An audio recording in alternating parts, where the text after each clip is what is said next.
Okay, good afternoon, everyone. Today is Tuesday, March 9th, 2021. The time is 4:02 p.m. and I would like to call to order the Committee of the Whole, the continuance of the 2021 budget hearings. The first item on the agenda is the chairperson's roll call. I will go ahead and name everyone in the meeting. My name is Basha Adamczak, 7th Ward City Council, and I will be serving as chair. And with us, we have Councilwoman Lauren McNally, Councilwoman Samantha Turner, Valencia Mero, Kyle Mizak, Councilman Jimmy Hughes, Dawn Turnage, Councilman Mike Ray, Councilwoman Anita Davis, Jennifer Ozinger, Rick Deek, and Chief Finley. The second item on the agenda is the continuance of the budget reviews, and our first presenter will be Dawn Turnage from Parks and Playgrounds. Dawn, if you would like to do a brief overview and point out any pertinent information, and then we'll go ahead and ask questions thereafter. Okay, can you hear me? Yes. Okay, thank you. Through the chair and everyone, thank you for this opportunity. It's good to see everyone. And wanted to go ahead and get started. A brief overview, opportunity to just explain that, in Parks and Recreation, in order for us to service and build sustainable as well as quality parks and recs, it will be necessary to us to establish programs as well as a recreational experience that is not only enrichment to our society and our community, but also throughout the city as visitors come and go. But in order to do that, and I do understand, and parks throughout Ohio and further have been hit pretty hard with COVID, and the city is in itself.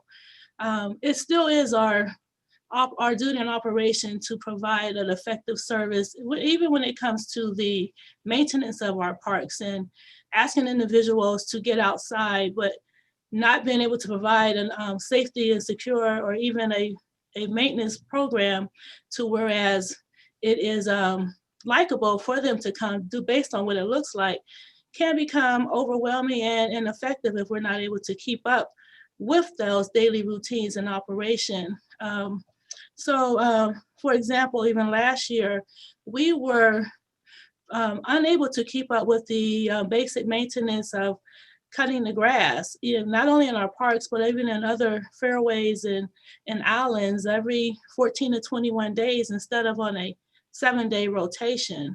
And with that said, just to begin, one of the importance that I had wanted to point out was the wages in part-time is definitely something that will be needed in order for us to be able to sustain and maintain during our busy peak season, which we're coming up on, with programming coming back in place and provide an opportunity for our core programs to even spread out more due to COVID, and us not being able to have a lot of our children who attend our camps all in one location.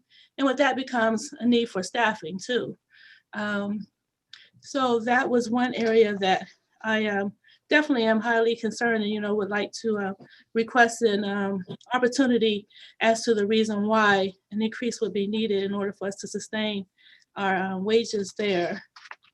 And another highlighted area in our operating services when it comes to the removal of our trees and outsourcing of our trees that are too large for us to do in-house, that becomes a challenge, especially with the aging of our urban trees, and throughout the city have become a major concern and issue, especially when we have the one bucket truck that is down for service and reaching out to other departments, which have been gracious, but there are times when they aren't able to provide us that assistance. And so having to outsource it does become an issue sometimes with us, and providing the labor identified as far as what needs to be fixed on some of our equipment also has increased drastically because our fleet is also aging, as well as while our trees continue to be a challenge there. And then some of the improvements that we need as far as our playgrounds are concerned, one being mulch. While all of our playgrounds are in need of mulch, mulch has not been at our playgrounds for the past 8 years, and it should typically be replaced every 2 years. And based on what I do know from the coming on that it hasn't been done, I've identified, at least 4 areas to start instead of all 14. That would definitely make an impact and a difference. So we will not hear from the state or anyone doing park inspections as to the safety and concerns of our children and the families, at our locations. Did anyone have any questions for me? Thank you, Dawn. I first like the record to reflect that Councilman Julius Oliver is with us, as well as Mayor Brown. Quick question, Dawn, regarding the mulch, do you have like a cost estimate how much it would be to have the mulch for all the parks, and then the cost for the 4 starting points that you're referencing? Yes, to do the mulch for the entire parks, let me get that for you.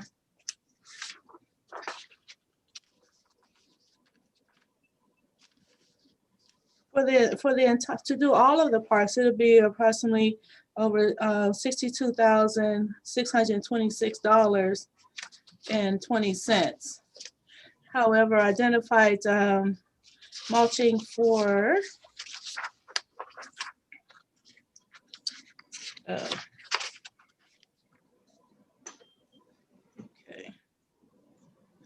for 3 parks, and those 3 parks that I did identify were the ones that I actually had a playground assessor come down and look at, would be the most in need. That would be approximately $20,459. And if we were to do the top 7, that would be approximately $33,206.25. Okay, thank you. And did you say, and I see Councilman Oliver has his hand up, and Councilman Ray as well. Just a follow up regarding that, and you said the mulch is actually like a safety issue, safety concern? Yes, it is. Okay, and did the Parks Department apply for CBDG funding this year or no? For this year, no, I haven't. Okay. Just as a comment, I know we're making, trying to make cuts across the board, but I think for safety reasons, I would like to see mulch across all the parks. I think council can think of a way to move the almost $63,000 from somewhere. So I'm in support of that. But Councilman Oliver and then Councilman Ray. Thank you, through the chair. I just also support our parks getting what they need. I just wanted to ask a quick question. I know Miss Annie Gillum, when she was councilwoman, she had like a free mulch program where, people could just get mulch for free to beautify or do, pocket parks and things like that. Do you know where she was sourcing this free mulch from, and would you be able to tap into that? But my understanding, that was a program that actually filtered through the support of Cityscape and the company that they were utilizing. Unfortunately, that program is not providing free mulch at this time. Okay, well, maybe we can link up with Sharon and see if we can tap into that again and see if they're willing to give us a hand. Now, through the chair and Councilman Oliver, now what Cityscape has done and will have been continued to do even last year is the mulch that they were able to get, they would at least mulch our landscaping, such as at the different parks that may have, like, to beautify the flower beds and in front of the corners of that are highly visible. So spreading it out that way as much as they could, based on whatever projects they were doing, that's how they were able to provide. Just to let you know. Okay, and just a follow up through the chair. Oliver. Are you going to need any extra budgeting to handle, I guess, the manicuring of the parks? Just a way to make our parks look, and pristine rather than, looking kind of shaky at times. Yes, sir. Yes, through the chair, Councilman, and that as I was stating, one of the things that we are in need of is the ability and opportunity to hire for our part-times a little bit faster than normally, but the opportunity to have what we need is definitely there. So we have some catching up to do too, even from last year, not being able to service our parks and beautifying the landscapes on a continuous 7-day rotation at different parks. We were approximately doing it every 14 to 21 days.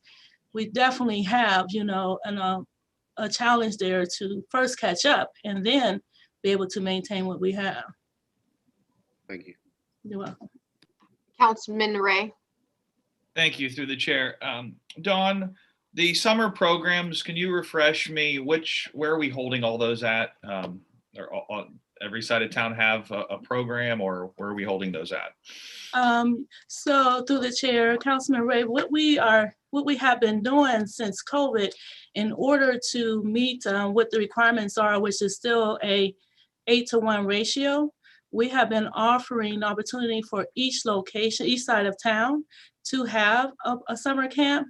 What we found last year was not everyone signed up. So it didn't, for example, at MVSD, we did not get anyone to sign up, so we didn't open. However, we'll offer it again this year. And if we don't get at least 8 people to sign up, there's really no need to open. But however, to substitute that, what I would like to, we plan on putting in place is to at least provide meals 1 day a week and supply them for a week at a time, such as what they were doing, for example, with the schools, and you would go to different locations. So out of the 8 properties that we had identified for summer camps, we realized that the minimum numbers that we were able to supply, definitely we needed to do something better than that, because a lot of kids were missing out. So opening up Wick Park also as a location would be a lot of help, because it is a larger space and provide us to separate the children in a more adequate fashion. So with that said, staffing there until we get to a point where we can combine, everyone together, we're going to do that. And in those locations or sides of town, such as John White, like we did last year also, we provided meals at least, for the children to grab and go, since you couldn't eat there. And instead of a daily, we're going to do it for 5 days at a time. Thank you. As a follow-up through the chair, how do the children sign up? How are the parents notified? What's the vehicle for that? Is it through schools, or how do we make sure we're getting the word out? Because I want to make sure our folks know how to get access. Sure, through the chair. What we do is we do create in-house a flyer, and we send that out to our schools. We have a contact person there, as well as the Boys and Girls Club and other entities, other entities that may provide either to children and families. And with that, they've already been asking too, where are the flyers? So we have identified a whole week of sign up, and we try to go to each side of town. And this year we are going to have like a mass sign up day where we can be outside and on a Saturday, and our providers that we are connecting with in the community for services and programming, they have also agreed to be there too, in case any parents have any concerns as to what camp is going to look like and what we have in place for COVID. So to have them actually be there at the registration, at least for the one mass day, is definitely, I believe, will increase and help us increase our usage of our summer camp program. Thank you. And I just have one additional comment, if I might, Chair. Through the chair, on the mulch side, I know we have a forester, we cut down our own trees and we have to process that. I would think that, do we have the capability of producing our own mulch with all of the leftover tree material when we trim and when we grind those things up? I'd wonder if we could afford that option. Sure, that would be actually great through the chair, but unfortunately we don't have the actual chemicals to create a playground mulch. One of the main chemicals would be the rubber. As scientifically what that rubber consists of, I'm not familiar. I just know that we don't have the materials to do that. So the grade of mulch, as a clarification, is not the same mulch we're using around trees. The playground mulch is a product that is used for safety. It's not the same stuff we're using in landscaping. That is correct. Thank you. Yes, sir. Thank you. Thank you, Don. Thank Councilman Ray. Councilman Turner? I just have a series of questions. I guess let me start with the maintenance and upkeep you mentioned. Last year was at between 14 and 21 days, but the normal turnaround is a 7-day turnaround. That is through the chair, Councilman Turner. Yes, that is correct. When we are staffed with our part-time seasonal employees, we're able to maintain it within 7 days. Okay, and then I'm noticing on your budget there is a cut in part-time, but that is really just due to what happened last year. But in order to provide a higher level of service, you will need to fill all of your part-time positions. That is correct. Yes. Mhm.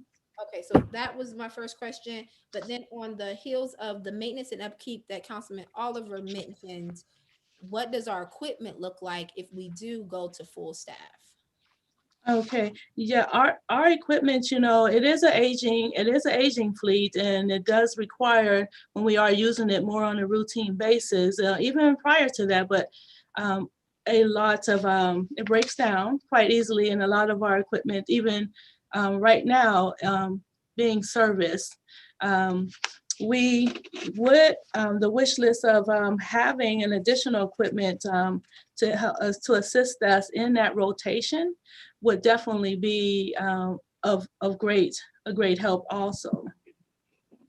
So you need equipment and staff this year, or some upgrades to your equipment in order to function at full capacity this year?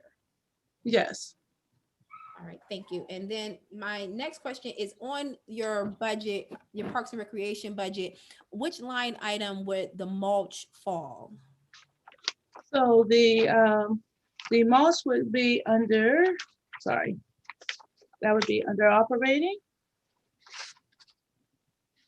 Under buildings or equipment?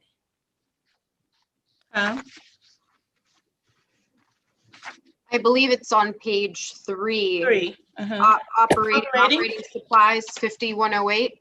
Yeah. Yes, ma'am. Operating supplies. Okay. And it is, so it's not, last year your total expenses, you did 79, we budget for 136. Is it included in this budget now, or that does not include any upgrades into mulch? No, it doesn't include that. No. Okay. And then my next question, actually, thank you, is the pool. Are we opening the pool? Well, I know that we are opening the pool. How does that look? I know that's the reason why a lot of our numbers are down, because the pool did not operate at all last year, and we had some work that needed to be done. I understand that work is close to completion. How do we operate the pool in the budget we currently have? That also would fall under our largest division, which is the park pools and playgrounds. So under there would fall under the part-time wages. All of our part-time wages comes out of that line. In order for us to operate effectively at the pool and provide services, that too will have to be different, because of one of the plans that we are now creating is a maximum of so many. It looks like right now maybe 75 every 2 hours per se, and changing out.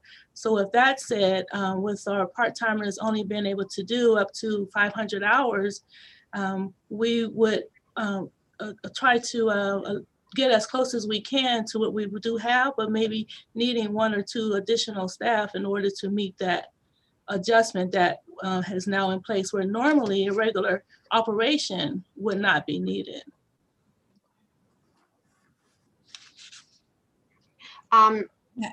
If unless you have a direct follow-up to that, Councilman Davis has her hand up as well. Oh, go ahead, Councilwoman Davis. Go ahead. Anita? Thank you. So Don, going back to the thing about the mulch, and you said we don't have the chemicals and things to prep the mulch. Is that the problem? The chemicals or the chemicals or the machinery that actually does it. That does what to the The prepping of the mulch, all of the identified chemicals that is needed to create the playground mulch would require specific machining as well as specific chemicals, in which I am not versed on the identified amount of what those chemicals are or what they are entitled, other than the fact that rubber mulch is one of the main ingredients. Okay, so we're talking about the rubber mulch then. Yes, that is the playground mulch, yes. Okay, all right. Well, then you answered my question, because I was going to ask you, I already had about the cost for the material, and if it's cost effective to buy the material and buy the machinery, which is something we had discussed in the past about buying machinery and things like that. In the long run, it would be cost effective, and we could also sell some of the, when we have excess material. But if you don't have those, if you would, maybe you could check with, I think it was Bob Burke, and he might have that information. He had it at one time. As far as the cost of the machinery? Machinery, the whole, yeah, he had done a lot of research into that. Yes, yeah, and it has been shared with me. I don't have it, in front of me at this point, but long-term wise, that would be possibly an effective measure to, to look into. Yeah. All right, thank you. That was it. Thank you. Anybody else have any questions? Yes. So Councilman Turner. thank you, Chair. So Don, my last set of questions is in regards to buildings and equipment under the Parks and Recreation, under capital outlay. I understand last year we kind of tightened our belts and didn't upgrade or make changes. So I see why there was less spent, but there's dollars there for it. I see that has been cut, and then the buildings, and that's my ongoing question is, you're having summer programs out of several park buildings, and of course our recreation center and our pool. There is nothing there for maintenance or upkeep, or even just putting on a door. So what does that look like, or what's your plans in maintaining and preserving our buildings and the infrastructure we have? Yes, to the chair. Our when it comes to the basics, such as the doors being replaced, or even painting, or any of the basic improvements for capital improvements, we are fortunate to be able to do that in-house, and budget-wise is included in there. That would definitely assist us with anything that we do need to make that happen. However, when it comes to the larger scale of capital improvements, we definitely currently are coming up with completing an identified plan to our park assessment to see exactly what is needed, and where and prioritizing that from that to also include some recommendations as to where to start first that would be more feasible, and not only for the city, but also to be more feasible for us to be able to manage and maintain internally. So I do believe that, and I should say, I am definitely confident that we are able to ensure that anything that we do need to do our upgrades, cosmetic, I should say, would be able to be managed. Thank you. Thank Go you. ahead. Just a direct follow-up. So do you see there is, in any of our buildings, if we were to go through the properties, if you needed services or need something at a property, you feel that you're confident that you can handle those, and you'll be able to handle those small things, but if there's something larger that needs to be done, you could come to us about that at that time? Is that how you feel you would like to handle that? Yes, I do feel that the basic cosmetics per se would definitely be something that we could handle internally. Anything over that I would then at that point, if it comes about, would come to you for that, And just my last question, what's the timeline on the completion of the assessment of the properties? The timeline for that is June the 30th. Thank you. Councilman Davis. Yes, through the chair, Don, so what is the cost for running the swimming pool and running the golf course?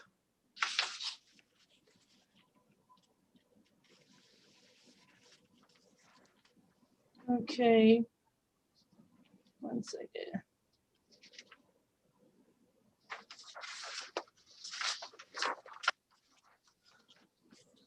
And for running the golf course, we have a cost at around $58,000 on a slow year. 58,000, and does that include the cost for heating the building? No, it does not. I can get that to you.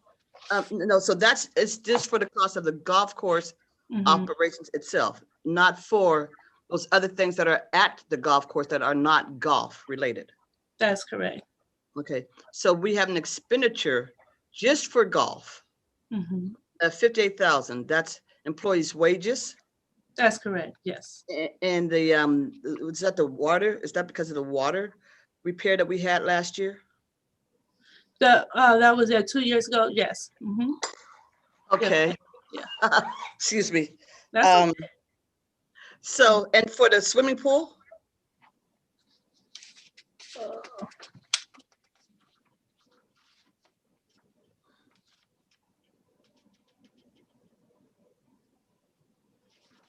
I would say let's see here. 91,138.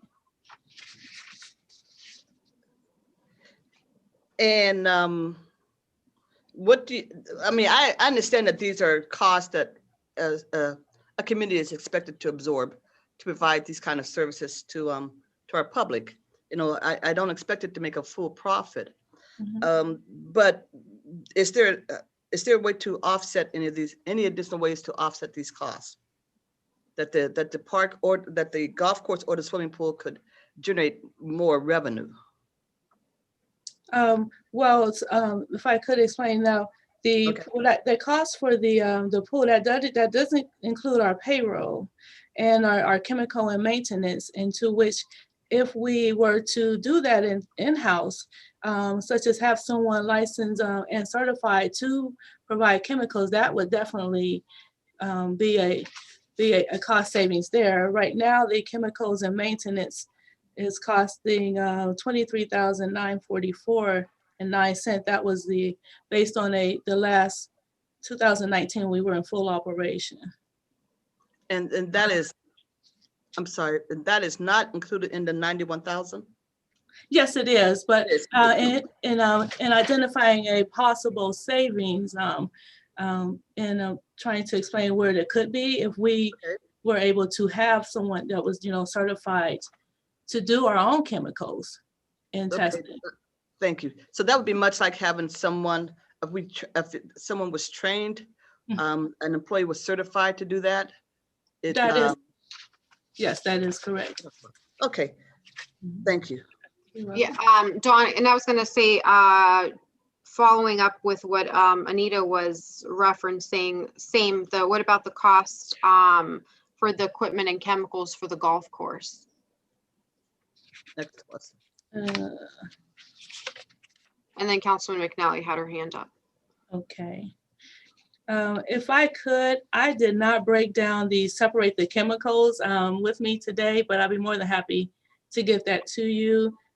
For the golf course, I did identify what our revenue was, because I know in the past that had been a concern, but if you allow, I can get that definitely to you. Okay, great, thank you. Councilman McNally and Anita. Thanks. What have we done to expand our grant writing program in the Parks Department to try to offset some costs or be able to do some of these projects? Have we worked towards a more robust Yes. grant? Yes, so Chair, we have, and the challenge with the grant program, first to answer your question, work very closely with Rachel and YSU for those larger grants into which her expertise and skills for her department could we benefit from. And we have applied for several grants in order to, from the improving our grounds and capital improvements to the basic grants to for just to generate improvements to our parks equipment. The challenge is with most of the federal grants that we're running into is we are also up against our larger scale communities. So when we have a community such as ours, where our population is, 63, 65, against a extremely larger population, we fortunately sometimes in this division get the thank you for trying, or or they'll give us opportunity to apply again. But so that's where the main challenge comes from. But we continue, even right now, we're applying for the Ohio Nature Works grant, and through the Ohio Nature Works grant, they separate us only by county. So it'll be Mahoney County, but at least the poll will be a smaller opportunity for us to get that grant. Hopefully, will be better on our side. So that is what we are been doing. And then we apply for other grants, smaller grants that we have gotten just to provide, services such as the one we got for $1,000 during COVID. Hope that helps answer your question. Thank you. Mm-hmm. Anita, and then Councilman Oliver had his hand up. I'm sorry, because I missed it. Thank you. And through the chair, at the golf course, is there any way to, any similar savings we can have by having someone who's certified to apply the chemicals, or is that already been done? Now that is already been done. Dave is certified for those chemicals that is needed because his grass is closer to what he utilizes. But other than that, it does not the same certification for the pool chemicals. Okay, thank you. Mm-hmm. Thank you. Councilman Oliver.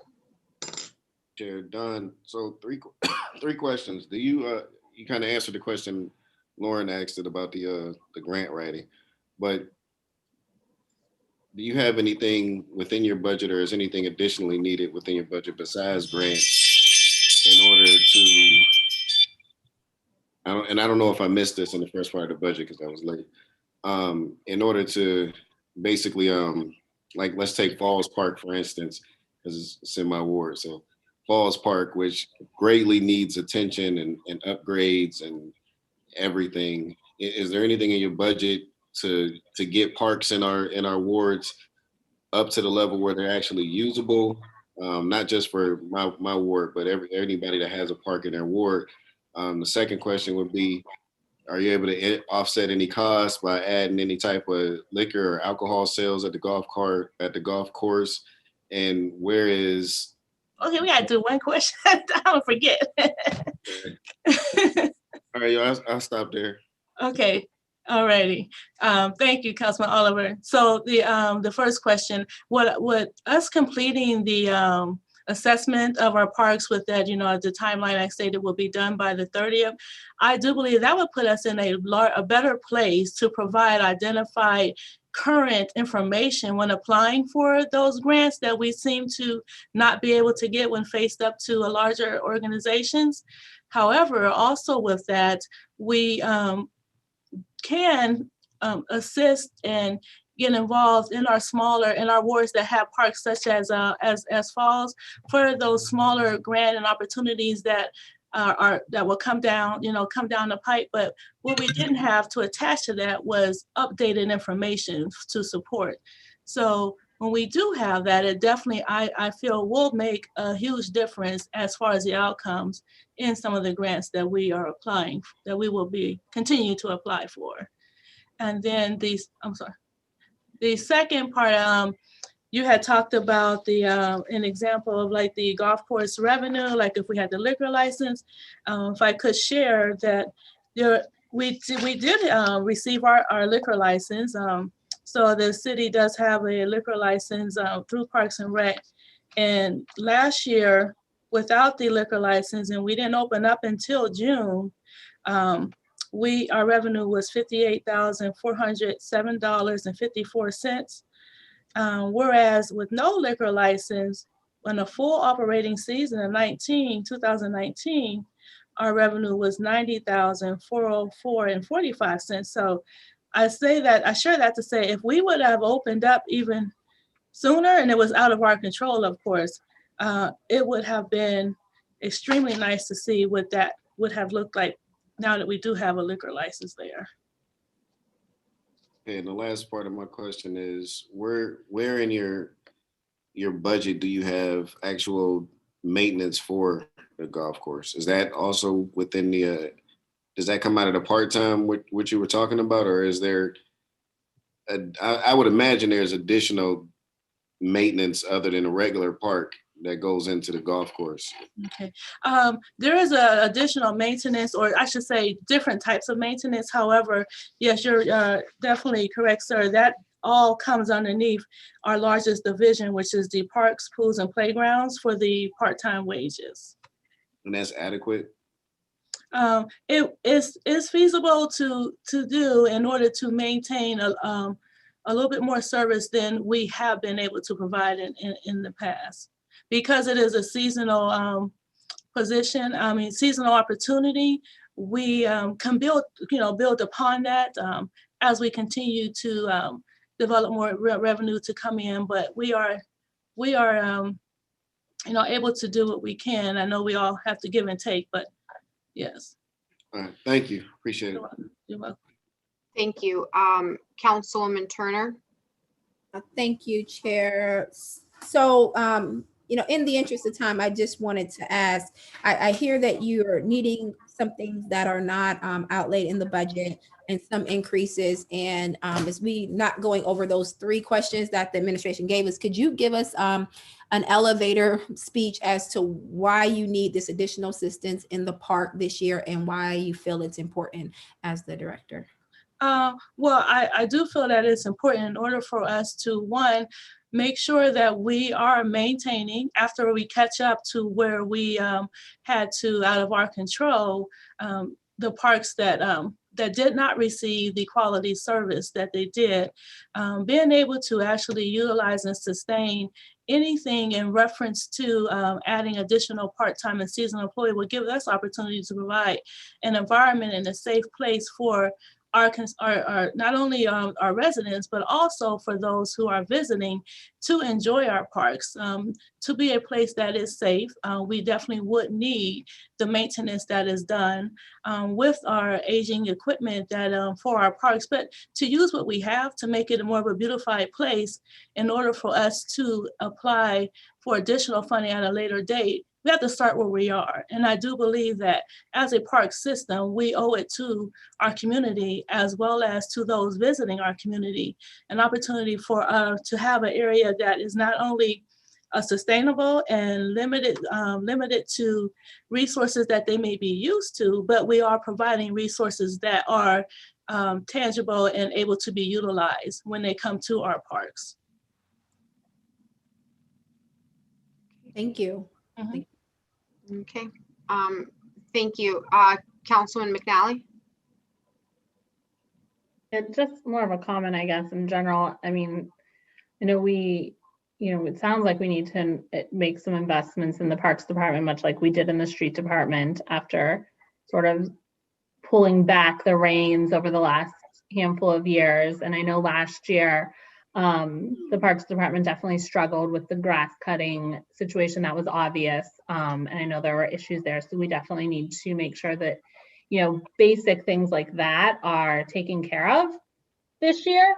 And that we allocate the money necessary to take care of those very basic things at the least. So, that, and it looks like, you don't have enough money for your tree removal services. And I know every ward uses that. I don't know if there's a way. I know, I think Bob Burke, when he was in your spot, had talked about sort of approaching the tree removal from a different perspective. I don't know if that's been looked at again, both from when council people ask for trees to come down in double strips, and then also just our trees in general. We had, we had a pretty comprehensive plan done back then, I think. So, just if there's been any movement there, or if we want to take a look at doing it differently, because I know we're going to go through another year of where we're all calling you to get trees down, and you're going to say, well, I don't have the budget, or I'm running out of money there. And, that's not an answer we can really go back to the residents, because those are our trees that we're responsible for on residents' properties. So anyway, just some comments there. I think we need to work a little bit, I guess, on your budget, it sounds like. If I can, Councilman McNally, definitely are great point. Especially, we didn't talk a lot in conversation per se about the trees, but as you all know and appreciate your patience when it does come to that, we are though in the process of a tree management strategy. And what that looks like, and will be available real soon, to also introduce that, in which that may, it will require some form of adjustment to what used to be called the tree commission. We using that as a piggyback as to how we could bring back some form of ordinance for our trees and the maintenance and the sustainability of that. Thank you. Thank you. Councilman Davis. Yes, Don. So when do we expect the pool and the golf course to open? Yes, we do plan on opening up on time. So for the golf course, hopefully it will be in April, weather permitting, that second week of April, and then in June, weather permitting, for the pool. Thank you. Okay, if there's no more questions, John, I would like to thank you for your time and for presenting and answering all of our questions. And we will go ahead and move on to the fire department. Chief Finley, are you with us? Yes, I am. Okay, if you would like to go ahead and present your budget, and same as requested from everybody else, and any pertinent information, and then we'll go ahead and ask questions. Copy that. I looked at my budget that Kyle gave me this year, and since I became fire chief, it's getting really tight here at the fire department by way of personnel. By this August, let's see, in June I lose a battalion chief, and then in August I lose another captain through retirements. And that's not including, they could go whenever they want to. I have two guys that could go whenever they want to, but for sure the ones that are known, by August I'll be down 13 firefighters. And that's not including the ones that I have off on IOD and hurt. So as time goes on, what I'm trying to do, I would love to have them on every truck, but I'm trying to now at least have 4 firefighters assigned to both ladder trucks and the heavy rescue squad. When we get a structure fire, the personnel that's on the ladder truck, they do an awful lot of work in a very short period of time, because they're the ones that have to, if it calls for, to get on the roof, to cut holes in the roof, and having not enough people, you have guys that have to come down, get equipment, go back up, come down, get equipment, and go back up. We need to have a constant, we need to have people where they need to be, exactly the time they need to be there, so that we can effectively do our jobs. And since I became fire chief, I think I've hired one guy that he left to go to another department, but our staffing here at the fire department is getting drastically low. Since I became fire chief, my overtime budget, it was not like it was for the previous fire chief, being that the money that was given was very low compared to what the previous fire chief was given. And I believe now we're at a point in time like when I became fire chief, I remember Councilwoman McNally asking me, can I account for, because I was asking for more money, can I account for firefighters getting hurt? Well, obviously none of us want any firefighters to get hurt. And when I became chief, I had 10 people off that were actually got injured on the job. Well, I can't account for that, but what I see coming down the pike for us this year, I can't account for human nature. And human nature tells me, and it's pretty consistent, if this country opens back up, all the money is not, I can't keep throwing money at this because it's just not going to work. Starting in November of last year, about the first or second week of November, I noticed, and this is when we had CARES Act money, I noticed that the battalion chiefs were putting out text messages in the morning, because that's how we notify everybody that there's possible overtime. They were putting out texts for, we need 5 overtimes a day, we need 6 overtimes a day, and only 2 or 3 people were coming in for the overtime, which still caused us to shut down a truck or shut down a station that day. Now, as I said, human nature is pretty predictable. If this country opens back up, I honestly don't believe that, even if I had more overtime money, I honestly believe that it's not going to do the job, because people are going to want to get out. And being that we don't work 8-hour shifts, we work 24-hour shifts, you know, I would say 85% of my firefighters all have kids, young kids. So if this country opens back up, they're not going to want to take the overtime. That's why I need the bodies. I really need the bodies, along, not only for firefighting, but if this union contract, once this union contract gets ratified, if the union agrees, we want to help. We can't start EMS, but we want to be able to assist AMR and do first responder, EMT and paramedic first responder. And we can't do it with the personnel that we have now. The other thing that I'm looking for is another inspector, another fire inspector. I had 3, and one just left last month. He resigned here to go to Austintown Fire Department. So now I'm down to 1 chief inspector and 1 inspector. Now, when it comes to inspectors, this is where everybody in the city of Youngstown that owns their house, we're gonna see the change. ISO came down every 3 years. You get inspected, and ISO. One of the things that my chief told me that ISO was concerned about was he didn't see very many inspections in commercial buildings in this city. So that alone might increase our ISO, our ISO rating. If it does increase our ISO rating, everybody that owns a house is going to see their homeowners insurance go up. Right now we're at a 2, and that's only 2% of the entire country are at a 2. So Chief O'Neill did a phenomenal job getting us to 2.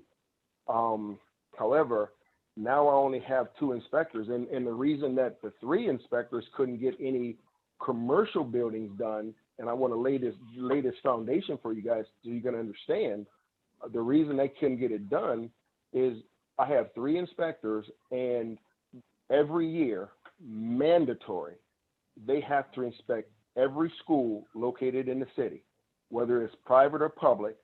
They have to inspect every nursing home, every group home, every foster home, plus all the building that YSU is doing. Now we have the public library doing building, and there's other construction that's going on in the city. The fire department has to be involved in all of that.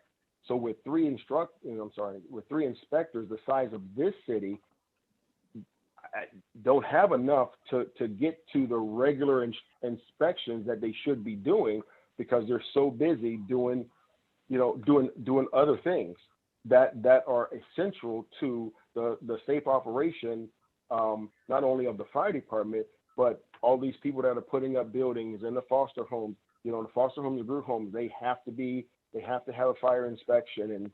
And, you know, even YSU, even though the state does YSU, our inspectors still go with them. So, you know, having just 3 inspectors, or now down to 2 inspectors, that's not going to be enough for us to adequately inspect the buildings and do everything that we're supposed to do. When I got on in 93, we had 5 inspectors. We had 1 inspector for every side of town, and the chief inspector was, you know, his district was downtown. Now we're down to 2. I'm going to take one of the guys because the union contract says I have to. I'm going to take one of the youngest firefighter, and I'm going to send him to inspection school so that he can become an inspector. But I also need another inspector. That'll give me 1 chief inspector and 3 inspectors, so that they can adequately try to accomplish the mission of making sure, you know, commercial buildings get inspected, as well as all the other ones that on a yearly basis they must be inspected. The other thing I'm looking for is another mechanic. Wastewater, street department, water department, and the police department, they all have 3 mechanics, and they work on cars and trucks. I have 1 mechanic, and he works on emergency vehicles. And we have a lot of downtime with our vehicles.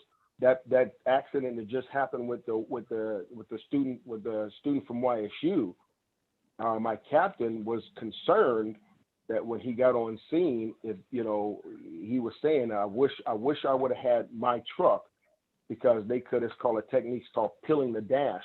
They could have peeled the dash off of him and then tried to get him out of the car and get him to the hospital a lot quicker.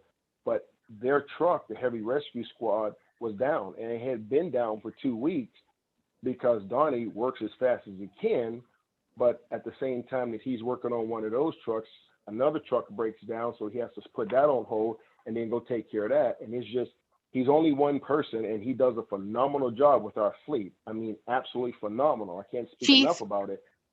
Yes. Chief, I'm sorry to interject, and I'm not sure who could answer this. The other mechanics that we have that work for the city, not that there's really ever any downtime, but I mean, are they like cross-trained? Like, can we utilize some of the other mechanics in the other departments to come over and help the fire department, or no?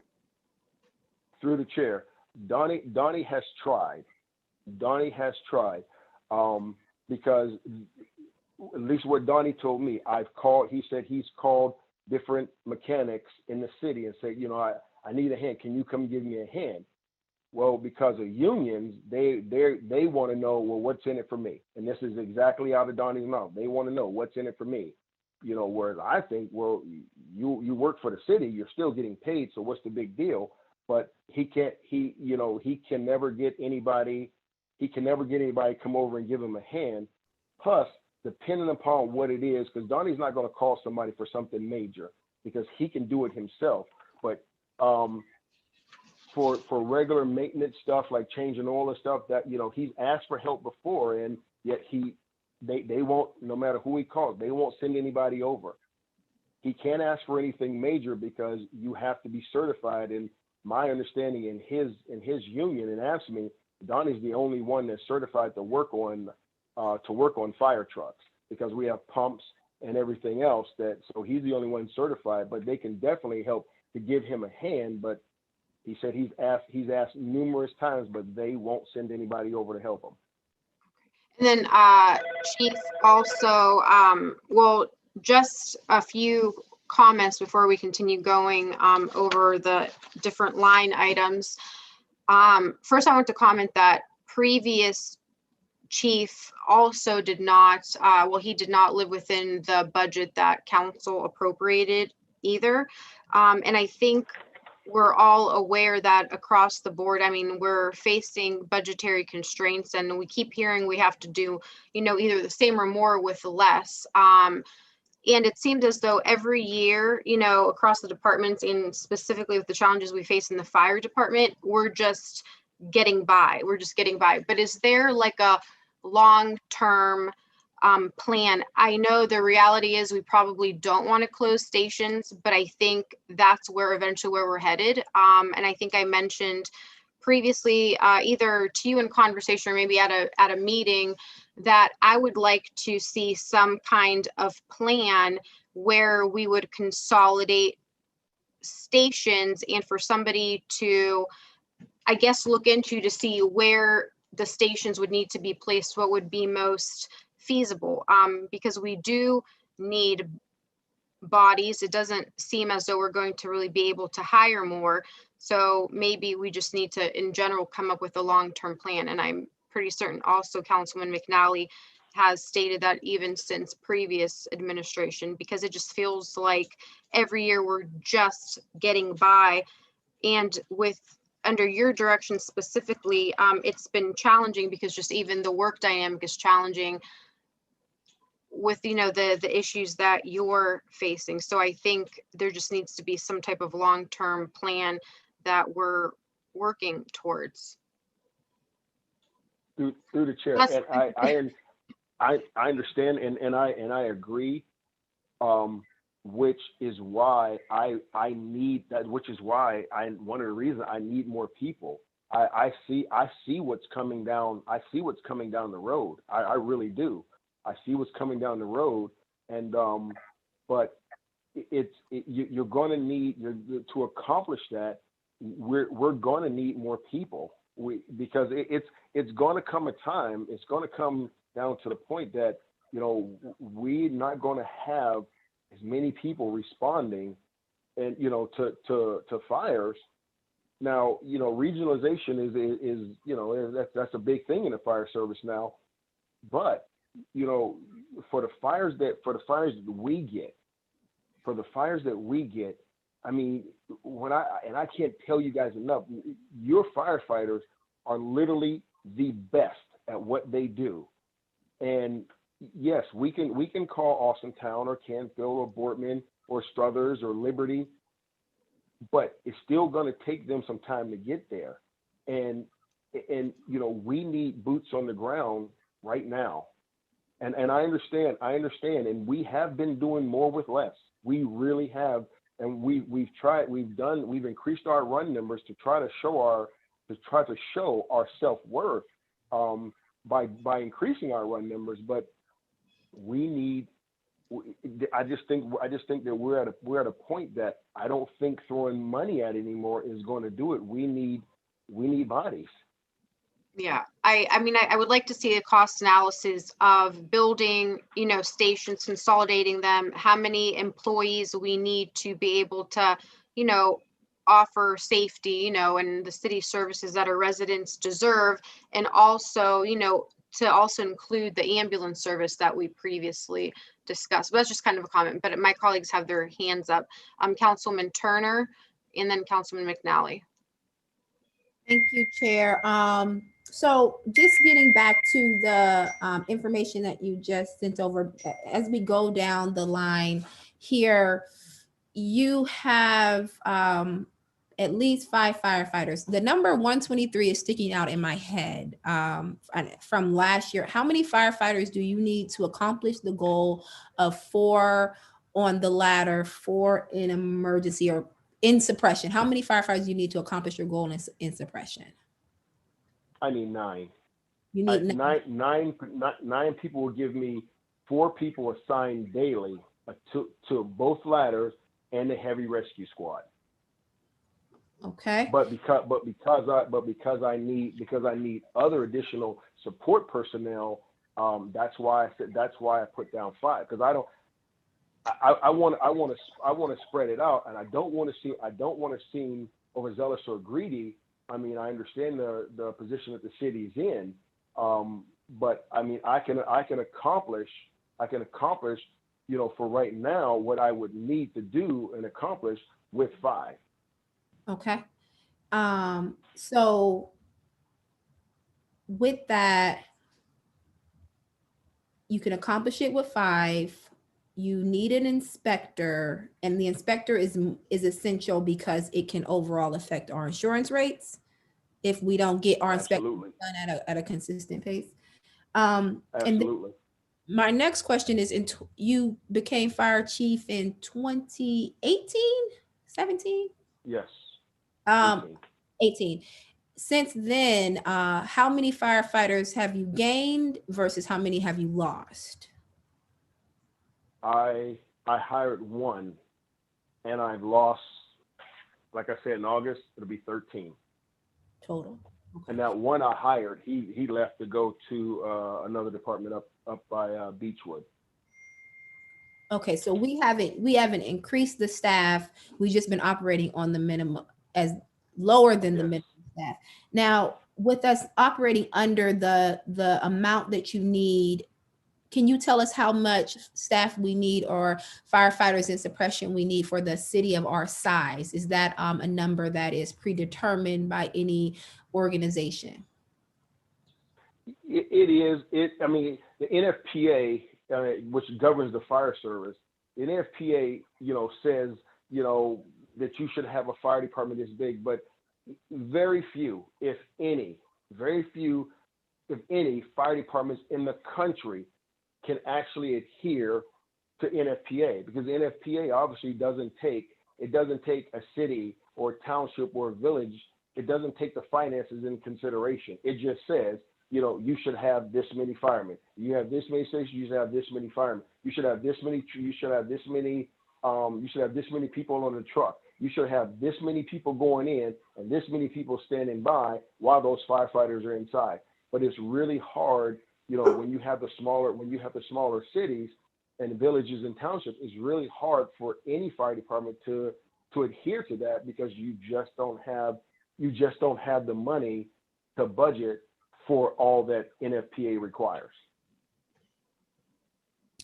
So in my final question, Sheriff, with that being said, the number of 123, that number is not directly related to the NFPA recommendation, but based off of your plan to have 4 in heavy rescue and 4 on the ladder. Right. Yes. Right now, total staff, just in suppression is 111. Just in suppression, and we're gonna and just to give you a brief overview, I have 3 turns: A turn, B turn, and C turn. A turn to adequately run with enough people on the trucks on the turn, you need 29 people. You need 29 people every single day, and that's to put the minimum of 3 on every truck. Well, A turn is the turn that only has 36 people, and I know you guys are probably not aware of this, but every day the department can have up to 7 people off work, and that's through either vacation days or what we call reduced hour days or RH days. They can have up to 7 people off a day. A turn, being that they only have 36 people, as soon as vacation starts and it starts to get warm out, these guys are going to start taking their vacations. A turn will be down. They will need 3 overtimes every single day, because they already have, A turn has 3 people off hurt that's been hurt for a long time. They have 3 people off hurt, plus the 7 that are normally allowed off every day. So that's 10. So that takes them from 36 down to 26. You need 29 to adequately staff every single truck. So probably by March, April, I would say probably by May. By May, A turn is going to need 3 overtimes every single day. So just that's why I need the bodies. So then this would help. The increase in staffing would help us curb the overtime, as well as the consistent browning out that we have been seeing as well. Absolutely. It will, I say it again, it will not stop it, but it will definitely curb it. Thank you, Chief. Councilman McNally and then Councilman Davis. Thank you. So just a couple of points of clarification for me. If I'm looking at your payroll by employee page that was provided to us. Is that your ideal, what you're asking for this year? Because it looks like you have, 5 inspectors on here and you were talking. So I just want to, about the fact that you only have 2 actually. So is this what you're trying to get to or what you're presenting this year versus what you're actually at? Oh, you're talking about that from that Kyle sent you guys. That's not actually correct. Actually, I don't have 26 captains. I have 27 captains. And inspectors, I only have 1 chief inspector, but right now I only have 1 inspector. So in the Department of Inspection, I only have 2 inspectors because like I said, Sam just resigned and went to Austin Town Fire. So I had 3 total. Now I'm just down to 2. Okay, so maybe can we get an updated version of this and then maybe right next to it, what is this, what you're asking for, I guess, these additional firefighters and what that looks like? Because I'm guessing that's not actually in this budget, correct? Right. Okay. Yes. Through the chair, yeah. I'm asking for 5. I would like 9, but I'm asking for 5 additional firefighters. So then, yeah, so we could get those, updated costs here, and then the overtime line item on again, the piece of paper or the information that Kyle provided us, just going through 2020, what you actually spent obviously was, more than what was originally allocated. And so then we're falling here at the 500,000 in the overtime for 2021. How's that going to play out? Do you think that's going to be sufficient for you for this year if you don't get extra firefighters? If you do get extra firefighters, I know COVID caused you guys a lot of issues in the overtime column for 2020. So, I see the increases there, but I just trying to understand the 500K put in that line item for this year and how that's going to get us. Yes, through the chair. That's a good question. Out of that 500,000, you have to know that 300,000 of that goes into what they call holiday overtime. So holiday overtime is already calculated by the finance department, and that's not included in how to put it. That's not included in regular overtime. That's considered holiday overtime. And it's roughly 300. Kyle sets aside $300,000. So technically, what I've been given for my overtime this year is $200,000. However, I believe at last count, I'm already over a little over $50,000. So I technically only have about $150,000 left for overtime for the rest of the year. Okay, so you're not going to make it then, is that what you're saying? Through the chair, I honestly don't think I am. No. If I have the answer yes or no, I don't think 150,000 is going to make it for the rest of the year. But you'd rather solve the problem. I'm going to stretch it. Right, but you'd rather solve the problem by, increasing your head count. Is that what you're discussing? That's what I think I heard, right? That's what I heard the conversation go. Through the chair, yes. Okay. So then my final question, I want to go through the miscellaneous expenses line item here because it seems super fluctuating.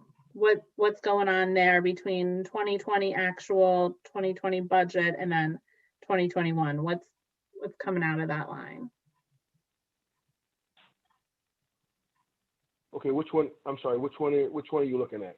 It's your miscellaneous expenses. And you spent 179K and some change last year, but we allocated 275K. To the chair, through the chair? Yes. That is for the radio system. So we only purchased all the equipment. We haven't paid for the installation. So that still is encumbered. And that will be paid with those funds this year, but for last year's budget. But that's what was there in place for the radio system. Okay, thank you. And then, so what is the 9,000 gonna go towards for this year? Chief, that was what you just spent. That was that $9,000. I can look that up if he doesn't remember. Okay. Just Thank give me a you. second. While Kyle's looking that up, I'm not sure if this would be a question for Kyle or Chief. And I apologize, I don't know if I'm using the right terminology, but it appears as though like brass, not including chief of battalion, chief, captain, lieutenants, we have a total of 60, but then we have 53 firefighters. Is that normal to have more supervisors than employees? It's like, it's more than 1 to 1. Through the chair, for Yes. our fire department, yes, for our fire department, at least the last previous, I would say 10 years, because of how our rank structure has been set up for the age of the fire department. We have lieutenants and captains and battalion chiefs, and so those three ranks, those are the highest 3 ranks, and so everybody under there is firefighters. So yeah, you're not always gonna have, but it's always going to look disproportionate that way. Yes. But I mean, is that the norm, or that's just what's happening here? Like it's 1 point whatever supervisor to each firefighter. Is that normal? Okay. Well, when you're talking about normal, if you're talking about other fire departments, Yes. or larger fire departments, no, it's not normal, because we are one of the few. There's still some out there. There's still some out there that have captains and lieutenants on the same truck, where there's larger fire departments, they have a lieutenant that's in charge of the truck.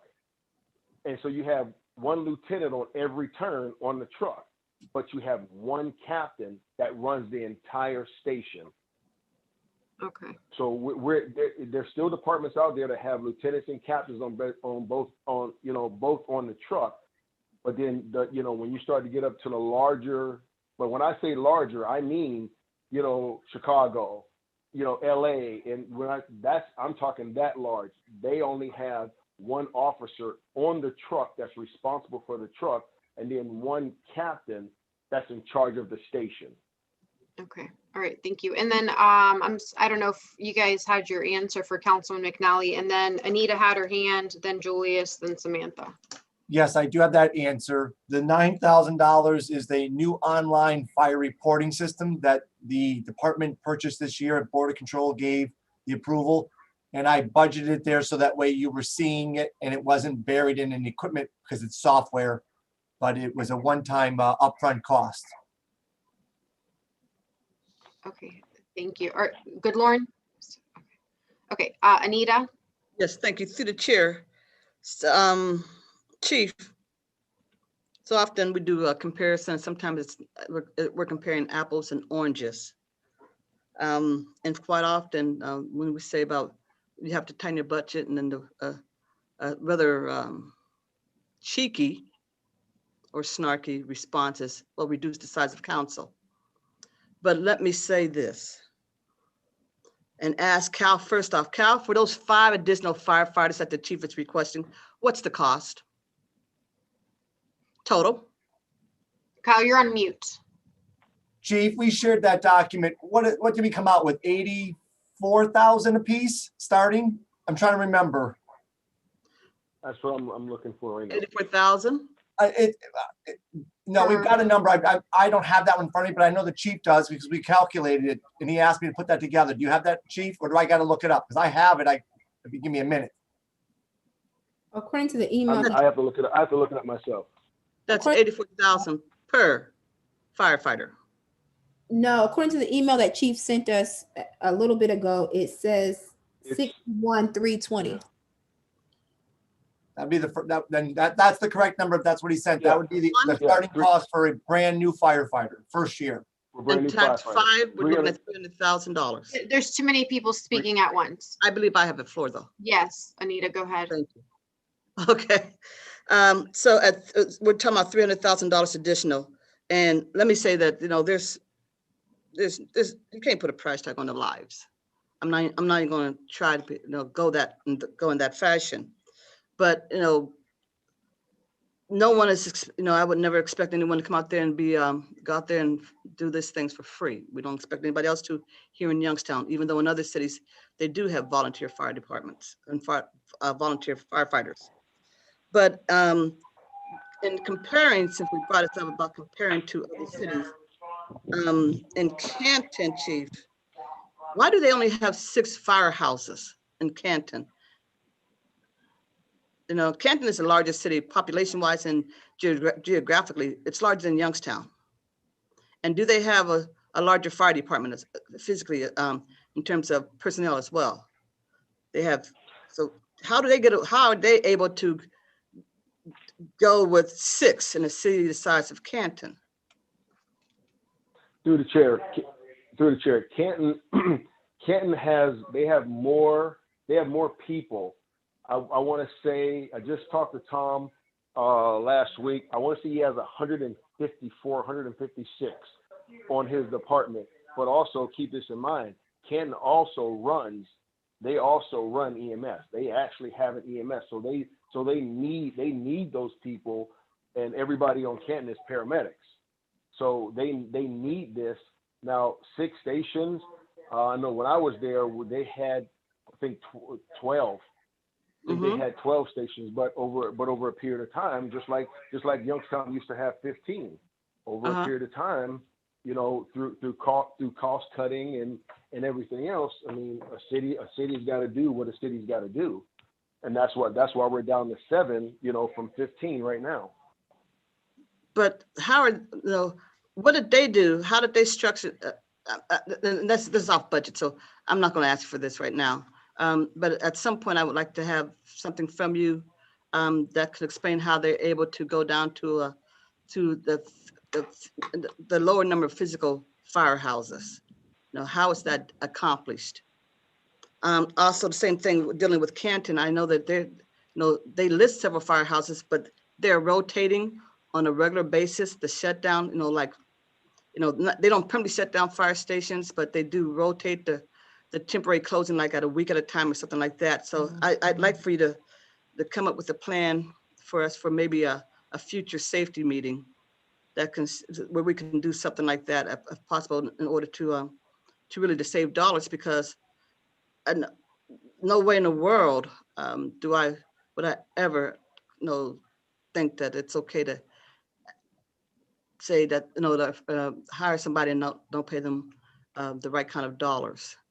But I also know that unless you can tell me that you have a lot of waste, where we're going to get the continue to get the dollars as the cost goes up and our revenue goes down.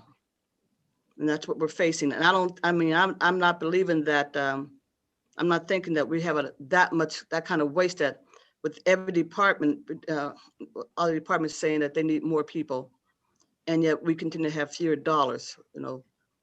There's a point of sustainability. We're always talking about sustainability, but we can't continue to sustain these numbers. Okay, and sustain these numbers at the cost of not improving the city as a whole for our residents, because fire safety, police safety, city clean streets and everything else, they all matter. And I'm not saying they all matter equally, but they all do matter. They all do matter, Chief. So I would like for you to have something in writing, maybe a month from now, to have it ready for a safety meeting and show me how you can start changing some of these things with these practices where we can start saving some more dollars. Thank you. Well, through Thank you, the Councilman. chair, Go ahead, Chief, if you want to answer. Go through the chair. You mentioned Canton. Canton gets a lot of. They get a lot of that done, but honestly, because they run an ambulance. I think I'm sorry, Tom said that because they run an ambulance. They have Okay, they have ambulance. at least four ALS ambulances on the road every single day. And I think I think he said he brought in maybe close to $2 million. So you know, when they need something for the fire department, you know, they because they're adding to the city, and you know, not just taking from the city. So they're putting 2 million in. So he gets a lot of leeway. The fire chief gets a lot of leeway because of the amount of money that they bring in through advanced life support transport to the hospitals. And so that helps Canton a lot. It really does. It helps not only Canton, it helps every fire department. That's why fire departments have started doing EMS, because it helps in these hard times, these hard economic times. Cities and townships and villages know that the ambulance is what sustains most fire departments. That's the truth. Okay. I thank you, Chief. So it's the fire department that's the ambulance service that helps to sustain some of these fire departments, allow them to keep their number of personnel. But in the meantime, the startup cost is something that we don't have at this present time. So it's Through like the chair, a that's big right. giant loop. You know, Yes. thank you. Thank you. Councilman Oliver. Thank you, through the chair. First, I want to say, I think our safety forces are very important, and I think they should have everything they need in order to keep our citizens safe. Secondly, I want to say, Chief, I'm having a hard time understanding the numbers, really. I know we had a lot more people here 10, 20 years ago, and we had a lot more structures here 10, 20 years ago. So I'm just a little bit confused in my understanding as to, do we need more firefighters because we're having more structure fires, or do we need more firefighters because firefighters keep calling off? That's kind of where I'm in between. Those are the two things that's sticking out in my head. The other thing is that I haven't heard any other department head come on here during these budget hearings and say they get 7 people call off on a regular basis. I mean, like I say, I don't know all the in and outs of the fire department, but I haven't heard anybody else say they need to hire more people because they keep getting call offs all the time. So at the end of the day, my question is, are we hiring more firefighters because we need to protect our citizens from the mass amount of fires that are happening in the city? Or do we need more firefighters because firefighters keep calling off? Through the chair, we don't need more firefighters because firefighters keep calling off. And when I said that 7 people are off a day, that's not call offs. That's the way our system works. You have 7 people off a day, up to 7 people off a day, whether it's on vacation or reduced hour days. That's where the 7 people comes in every single day. Right now it's cold out, so nobody takes vacation or anything. But the reduced hour days, you have to take a reduced hour day every single cycle. You have to take a reduced hour day every single cycle. Your vacations, the older you are, you can pick wherever you want. You know, the younger you are, your vacation, your summer vacation might be spread out over October or whatever. But we are allowed up to 7 people off a day. That's normal. That's not including anybody that reports off. So maybe I'm going off of last year when we was talking about the call offs. So on top of the 7 people that are off a day, just because that's the way it is, you don't have to you're not dealing with the random call off situation anymore. We got that hand. Sure, absolutely. Absolutely. We're still dealing with that. But it's but we've been dealing with it. We've been there, and I don't want the firefighters because, you know, I'm trying to curb people calling off, because I'm not going to curb that. I want more firefighters because I want more guys on the fire ground. I want and need more firefighters on the fire ground. And that's why I want to begin staffing my ladder trucks and my heavy rescue squad with 4 people. We have a minimum right now, minimum of 3 people. In order for that truck to leave the station for any reason, it needs a minimum of 3 people. I want on the ladders and on the heavy rescue squad, I want it to be 4 people on that truck, on those 3 trucks every single time, only because of the amount of work that needs to be done when they get to a scene. That's why I want the personnel. Okay, so last question to be, well, I probably got 2 last questions. Copy that. I know in my ward, I'm probably up to like 1,000 houses being torn down. And that's just my ward. I don't know how many houses my colleagues have had torn down, as well as I've had quite a number of commercial structures come down in my ward.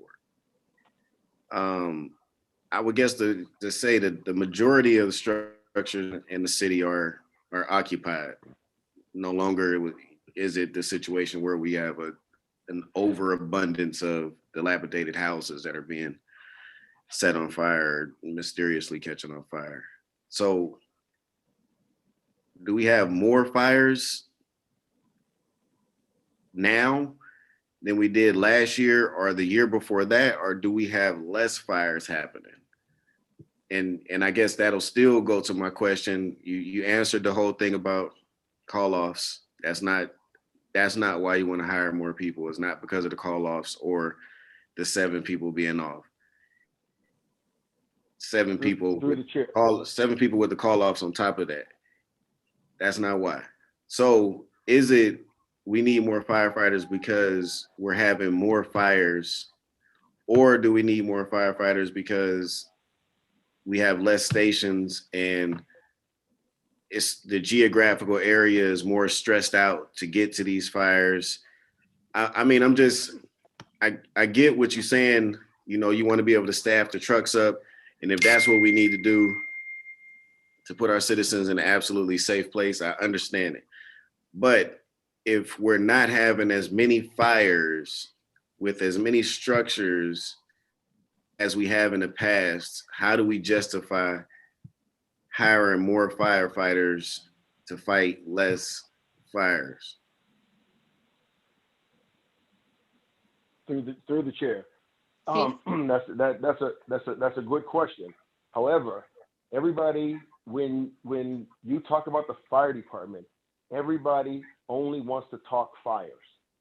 Firefighters they're not just firefighters. Firefighters are public servants. They are public servants, and we do far more than just fight fires. Far more than just fight fire. If you look at our run numbers since I became fire chief, you look at our run numbers. Our run numbers normally we ran before I became fire chief. We averaged around 3,000 calls a year. Now if you look at our run numbers are even higher. In 2018, we had over 4,000 calls. 2019, we had over 3,700 calls, and last year we had over 3,900 calls. We only had roughly a little less than 300 fires last year. But our call volume is going up because of everything else that we do. We never did personal lift assist before. We're going out and helping citizens that would normally call for an ambulance that really doesn't need an ambulance, but they didn't have anybody else to call. We go to citizens' house that is called a personal lift assist. If this person falls out of the chair, falls out of bed, they're not hurt. They don't want to go to the hospital. They just need help put back in bed or back in the chair. Who does that now? The fire department does. And it's considerable. Last year we did over 500 personal lift assists.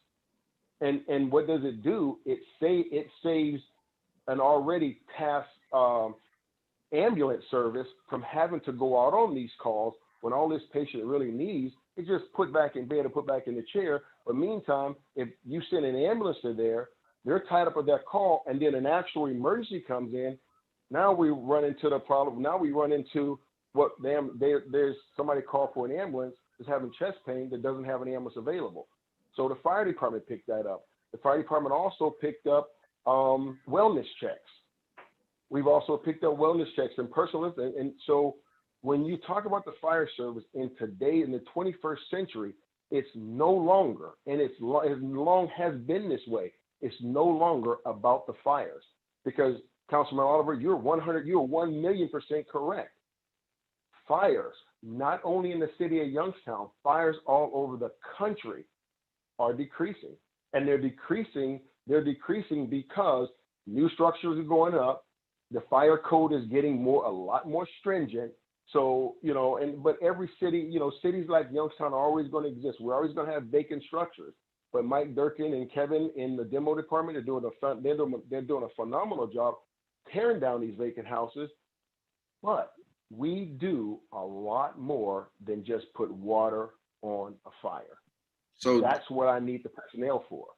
So last follow up. So basically, you helping me understand some things I might not have understood before. So basically, the firefighter is dealing with the same situation with the police department, whereas you might not always, every service call might not be a fire or a fighting crime, but it's still a service call.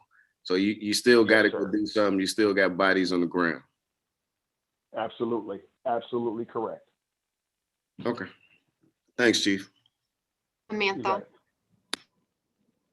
Thank you, Chair. So I just want to kind of go back to the point that Councilman McNally was making. The overtime is high. Your suggestion to help curb that and the browning out is to add firefighters.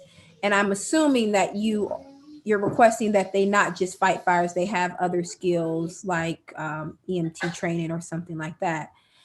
But how do you plan to curb the issue of overtime? What's the plan on curbing that internally? Because you've said you're up to about 50,000. You don't think that you're going to go over the 200,000 you have. How do you plan on beginning to work to curb that if we increase your staffing? Well, I honestly, through the chair, I honestly believe that on my department and for the fire and police EMS, morale means everything. And right now, my fire department, their morale is in the basement. But I understand why. They understand why. But if we get to a place and we're hiring we're hiring firefighters to get on these trucks and to start putting boots on the ground, that is going to increase morale. It will increase worker morale, and everybody wants a suggestion or how we're going to curb the call offs and I honestly, I wish I had an answer for you, but there is no answer. There is no answer. As long as we have unions, they can use your sick time as long as they don't make a pattern out of it. Sick time can be used, but that's not the meat of our problem. For the direction of this fire department, your fire department needs to go. We are so antiquated. We need to turn around and start heading in the same direction that the rest of the fire services are going in. And the only way to do that is going to be to get more people on the ground, to get more firefighters. And you're right, Councilwoman, is the people that I hire, I would like EMTs. I mean, I would like paramedics, but I'll settle for EMTs because this department needs to start doing something more significant. And just like Councilman Oliver said, everybody thinks it's about fires, and it's not. It's not about fires. It's about everything that we do. And there is nothing that a fire department anywhere in the country, there's nothing the fire department can do that's more significant than doing EMS.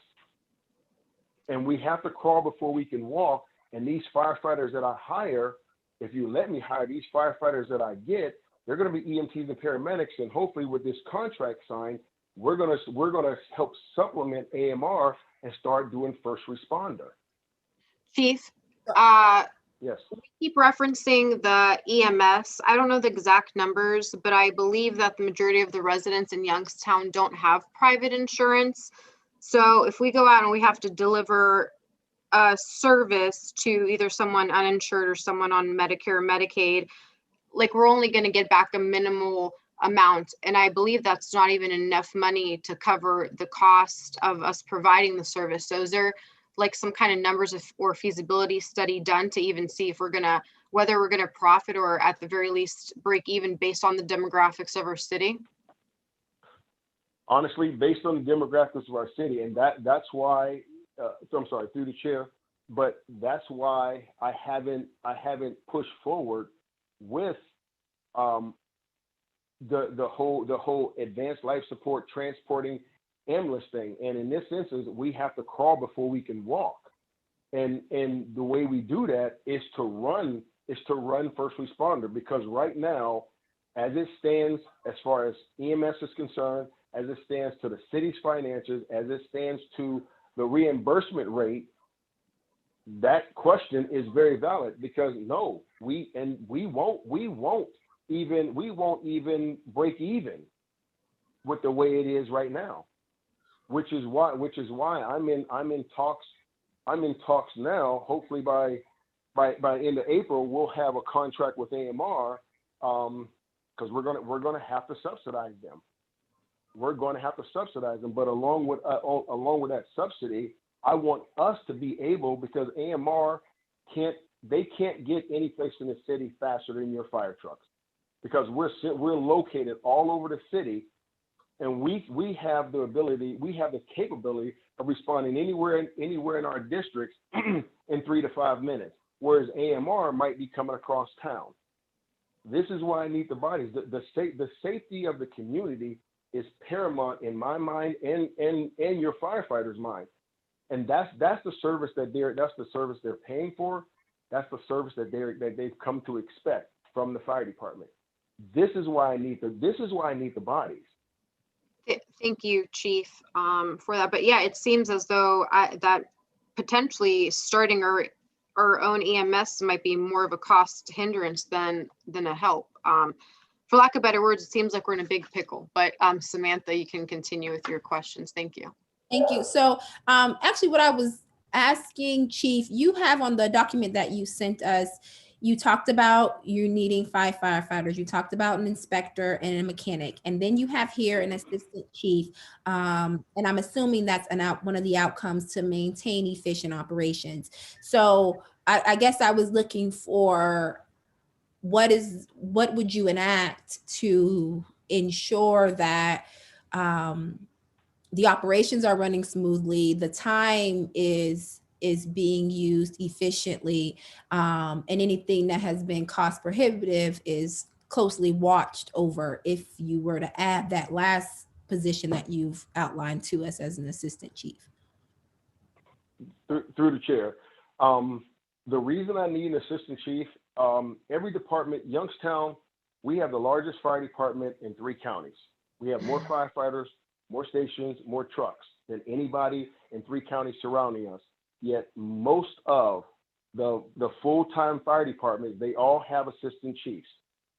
Assistant chief in the chain of command, I'm the fire chief. I'm supposed to be concentrating on administration.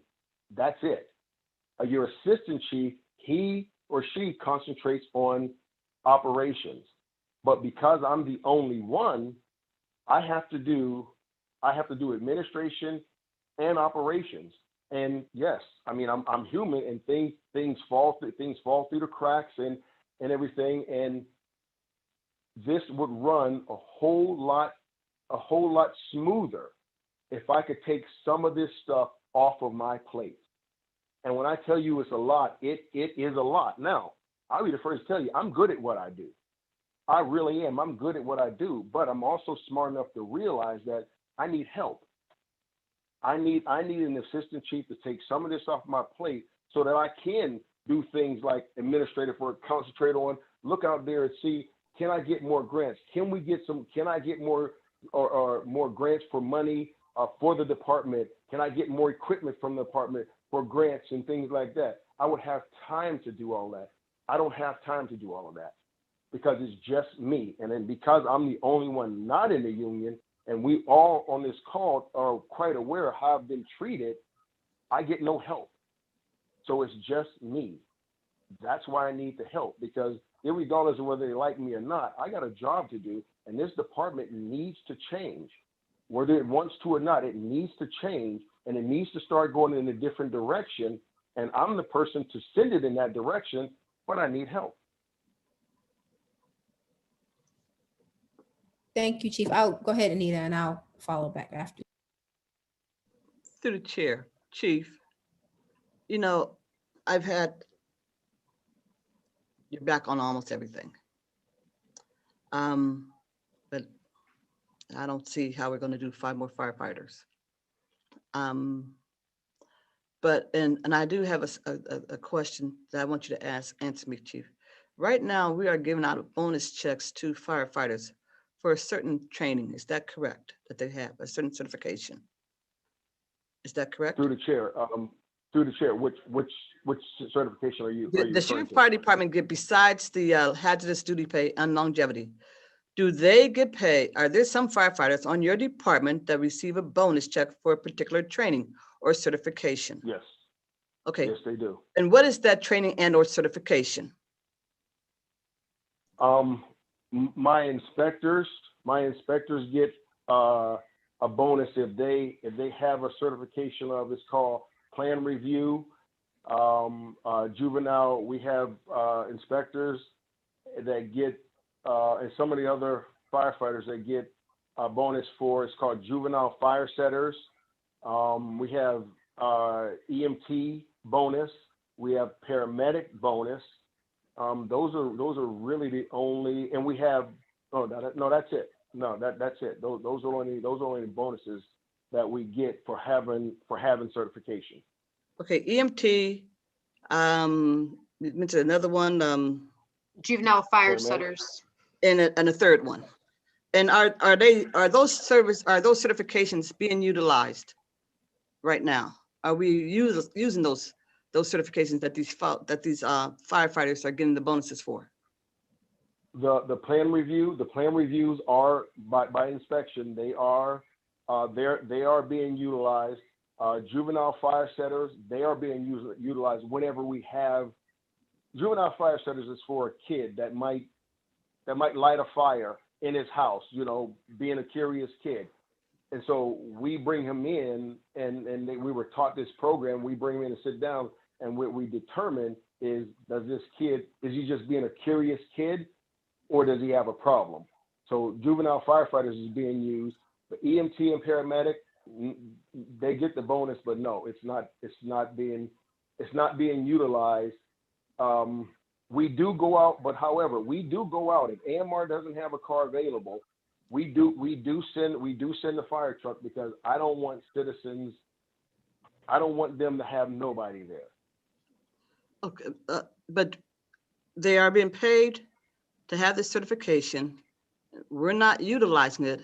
If we got hired as additional personnel and trained them with this additional certification, would they be used? Would we, the citizens, benefit from it?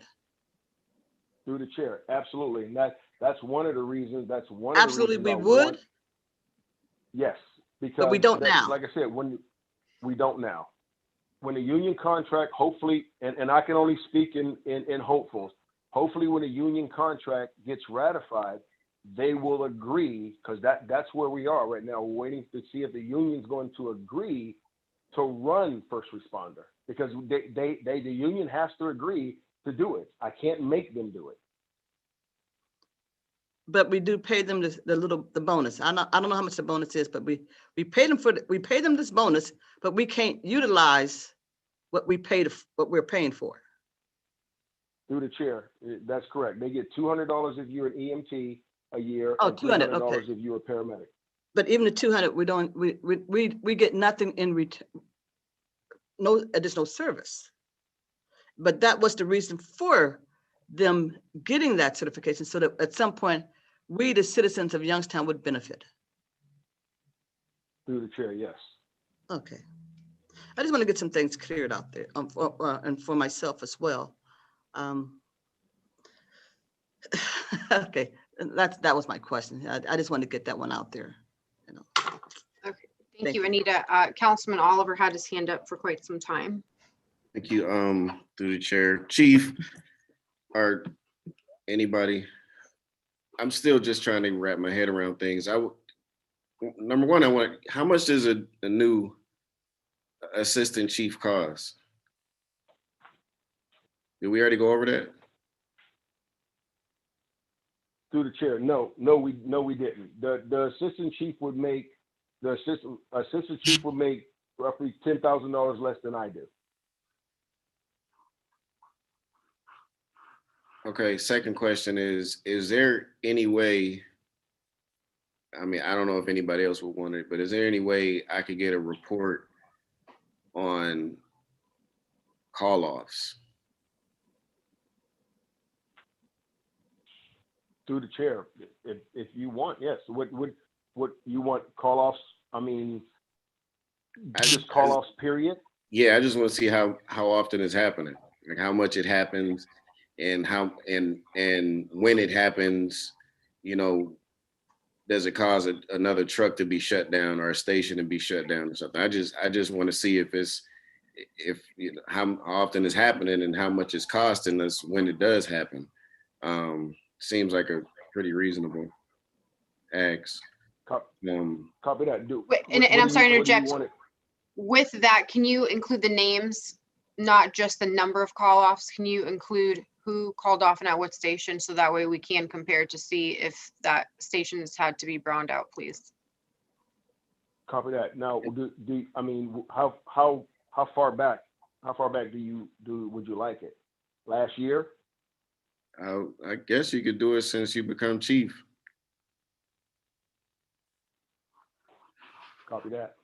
And part of the reason why I'm asking that question is I know during the whole situation with Fire Station 7, it was like, okay, we're gonna, you know, move everybody to other, you know, fire stations and shut a truck down, and then we was gonna have more than enough bodies to be able to, you know, supply the trucks and you know what I mean? And then like overtime went up after that.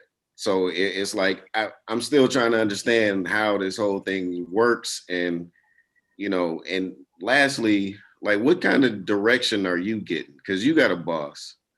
So what is your boss telling you need to do about this whole situation?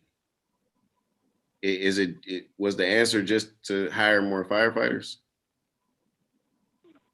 Through the chair, no. That was my suggestion to him. I went to the mayor and told him what it is I want to do, what I want to accomplish, and he looked over. He had Kyle run the numbers, and we looked over the numbers, and he gave me the go ahead for the ask. Because I do where your fire department is now versus where it has to go, and I know, you know, you're lay people and you don't understand, but your fire department needs to go in another direction or it's going to be in trouble. It's going to be in trouble, and I'm trying to head that off, but I mean, it's not going to be easy. It really isn't, and he believes in my abilities, so he gave me the go ahead. Okay, so you just went to him and said, I need some more firefighters, and then that was in the discussion. I think the last thing I would want to know is, okay, it seems like it's some tension between the union and administration. Well, it don't seem like it. It is. Is there any way other than hearing what happened with arbitration or hearing what happened here and there? Because all this has to do, at the end of the day, it boils down to numbers and what we can and what we can't do. So are we able to hear from your firefighters, or do you advise us just to go to the fire station and talk to them one-on-one, everybody ourselves, or can they be a part of some type of meeting we can have? Or is that something that's only the law department can deal with. Because I would love to hear from the firefighters to know exactly like what's going on as far as everything that's been happening from then to now. You know, because I think we only really get, well, at least me, you only get to hear like the administration side of things. But what are the firefighters saying? Through the chair, I mean, I would imagine you're part of council, so I'd imagine that you probably could, you know, as long as you don't create a quorum, I'd imagine that you could talk to the firefighters if you want to. You have firefighters in your ward. Actually, every council person has firefighters and fire stations in their wards, and I don't think the firefighters at all wouldn't mind, you know, a member, you know, of council coming there and finding out from them what are their needs and wants. Okay, thank you, Chief. I appreciate it. Absolutely. I'm sorry, who is next? Because I believe everybody had their hand up. I was, and I just okay. have 2 quick questions. First, I would say, Councilman Oliver, prior to COVID, I met with firefighters, went down to Station 1. They at dinner time and talked to them, and I think they appreciate that and being able to kind of hear from them. So I think you making that arrangement, the door is always open. I don't think they would turn you away, and they were very honest and candid. So I think that would be my suggestion. I have a question. My first question is for Cal. We have in IT, you wanted a specific person for the fire department, and he mentioned the phone system needing to be changed and upgraded. Is that in this budget or is that in the IT budget?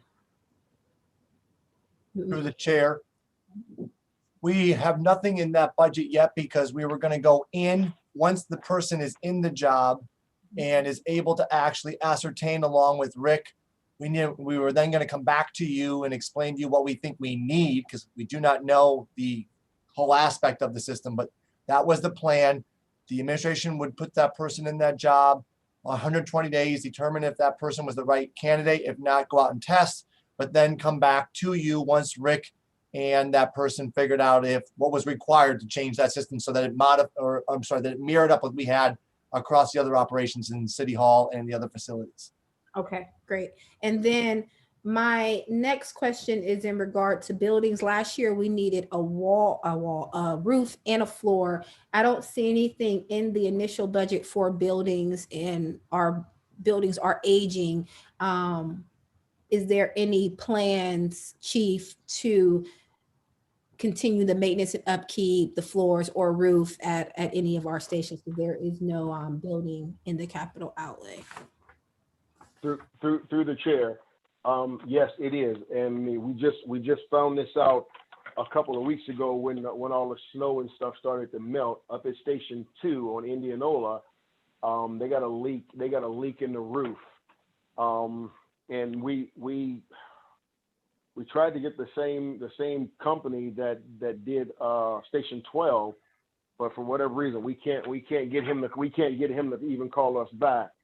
And we really wanted him because he was okay though. He gave us an okay price and everything, but we have to go to the big guys, Grover and Boak & Sons, and Station 2 has both a shingle and a rubber roof.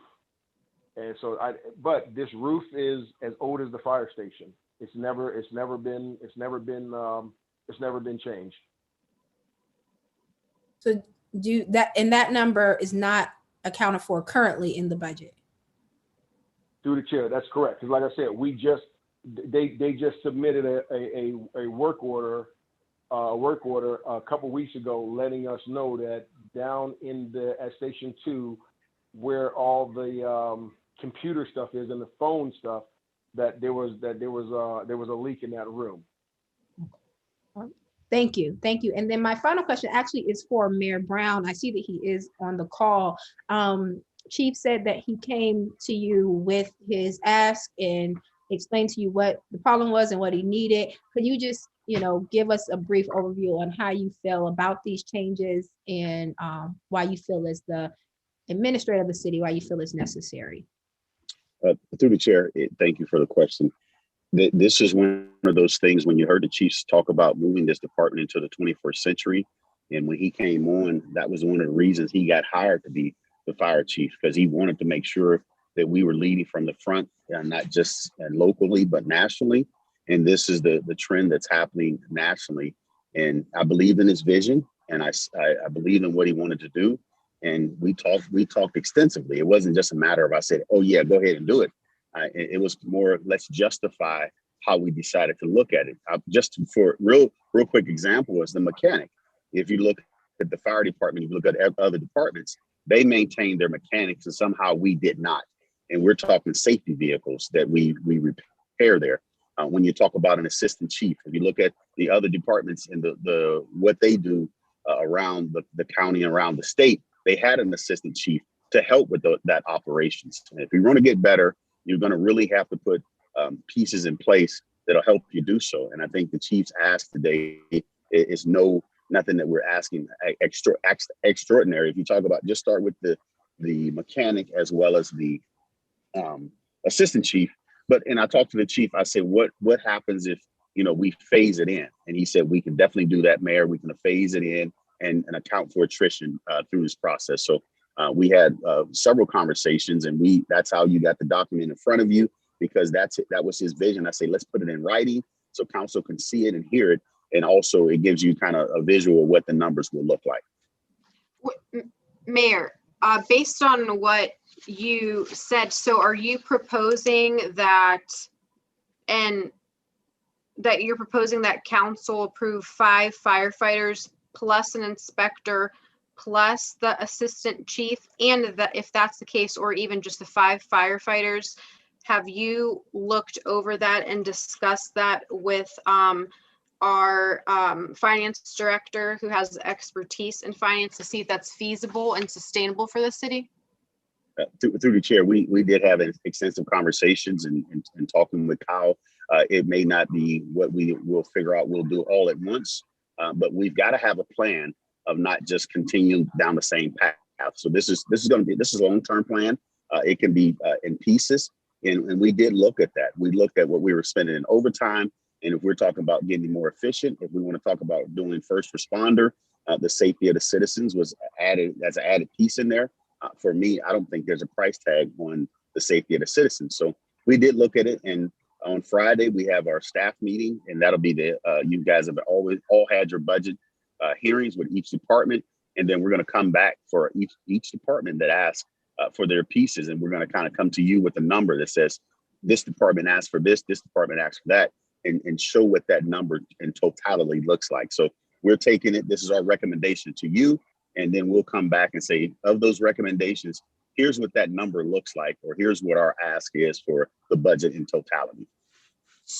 So it sounds as though the long-term plan is trending towards greater expenses and expenditures versus cutting costs, which is kind of the goal that we've been discussing that we need to move forward towards. So it seems like the long-term plan that you're proposing is the opposite of what needs to be done, or I'm missing something?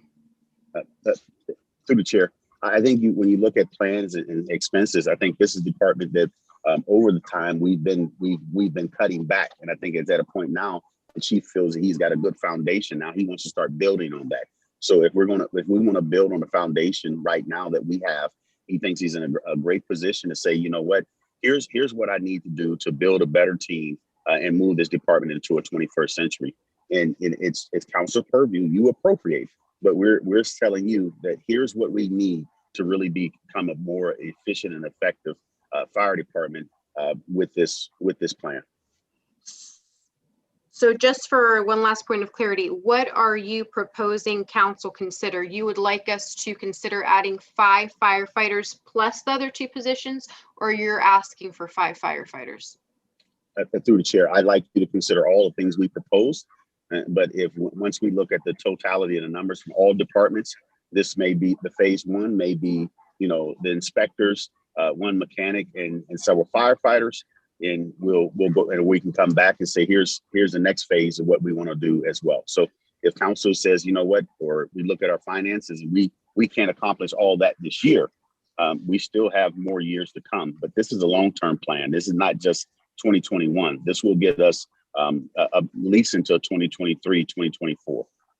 Okay, thank you. And I would ask that when we are asked to consider this, since this is going to be a substantially greater cost than we anticipated, if you could also then give your suggestions where we should be cutting from, because then there's going to be cuts made somewhere else. So if you could make those suggestions at that time as well, that would be appreciated. Thank you. Understand. Thanks. Anita? Yeah, I've had it up for a while too. I'm Yeah. going to say that. It's been up for quite a while. Chief and Mayor, granted, I don't know the workings of a fire truck. Okay, but at one point, the fire department had a few more firefighters than they had brass. And now we're sitting up here with more brass than there are firefighters. Now, are your brass doing the firefighting? Are they the ones going to do all these other service calls? Because that is my question. You're going to have to go up there and explain to me why we need so many people in charge as opposed to the warriors out there on the field. Now, we can do this privately or we can do this here, but I have just got to be told, explained to me, because I'm slow. I'm a challenged person, how a couple of years ago, we had more warriors on the, what do they call it? Boots on the ground. And then we had the brass sitting in the back, but now we got more brass than we do boots on the ground. Please explain to me the rationale for more brass than firefighters, the guys who I believe do the heavy lift. Or maybe I don't understand their job. Through the chair. Through the chair. No, you don't understand their job. Thank you. Tell me the job. Captains are responsible for the truck, the safe operation of the truck and the crew. That's the captain's primary job. The lieutenant. Okay, stop right there. Please stop right there, because I'm already not understanding. They're responsible for the truck. What do they, and this is not a budget question, and I'm going to get back on the budget eventually, but for me to understand how this budget is working, when you say they're responsible for the truck, what do they do? The captain's overall responsibility is in charge. He is in charge of that apparatus for that day. So everything on that truck, what that truck does, what the personnel does, he is responsible for all of that. That is what the captain's responsibility is. Lieutenants drive the truck. That's what they do. They drive the truck, and when they get to the fire ground, they pump the truck. They're the ones operating the truck. The firefighter is a firefighter. He does whatever the captain, lieutenant tells him to do. But on the fire ground, unlike I don't know about the police department, but on the fire ground, everybody is all hands on. The lieutenant pumps the truck. The captain and the firefighter, they mask up and they go in. So you got nobody left standing around doing nothing. Okay. Everybody on the fire ground, everybody works. So the captain becomes a firefighter. Well, we're all firefighters. It's just a different rank. So are but they are actively engaged in fighting the fire? Absolutely. Okay. And the lieutenant is actively engaged in fighting the fire. The lieutenant, or who's ever driving the truck, he's actively engaged in firefighting, but his job is to pump the truck. And when I say pump the truck, he's the one that gets us water from the truck through the hose to us inside. That's what his job is. And his job is crucial because obviously without water, we can't extinguish the fire. So that lieutenant's job, and that who's ever the lieutenant or acting lieutenant, their job, we're depending on them because If something happens and that lieutenant's not paying attention, he runs out of water and we're inside, well, now you got trapped firefighters. So I can't speak on the police department, but on the fire ground, it doesn't matter what, the only person that really is not engaged in actual firefighting is the battalion chief. The battalion chief is the one that runs the whole entire scene. But everybody else, it doesn't matter your rank. Every single person is either inside, up on the roof, and it doesn't matter your rank. You're inside, you're on the roof, you're doing something related to firefighting. The only one standing around giving orders is the battalion chief. He's It's the the incident battalion commander. chief. So once Yeah. they arrive on the scene, everybody's a Hands on. firefighter. Yes. Okay, but only a lieutenant can drive the truck.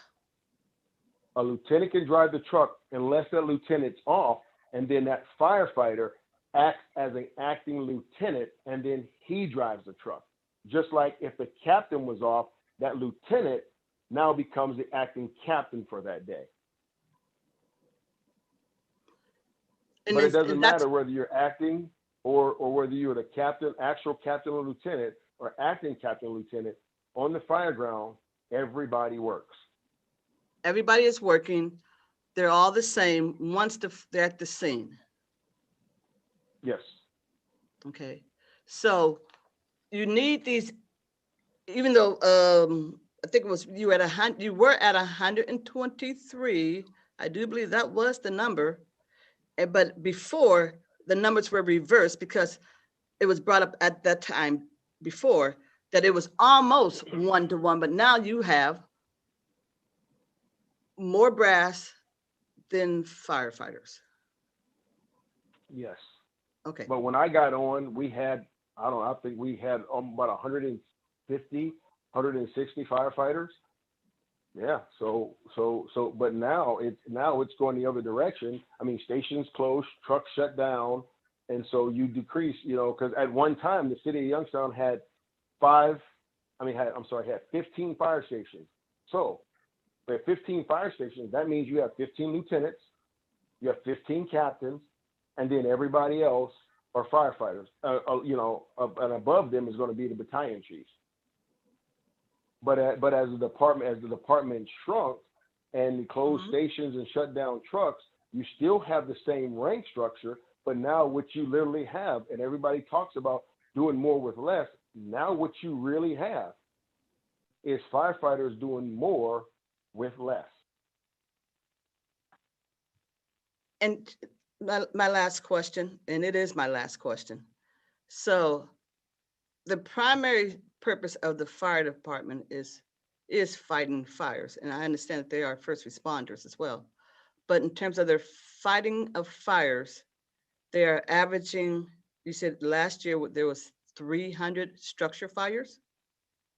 There was a little less than 300 structure fires. And to answer your question, no, firefighting is not all that any fire, if they're a good fire department, no.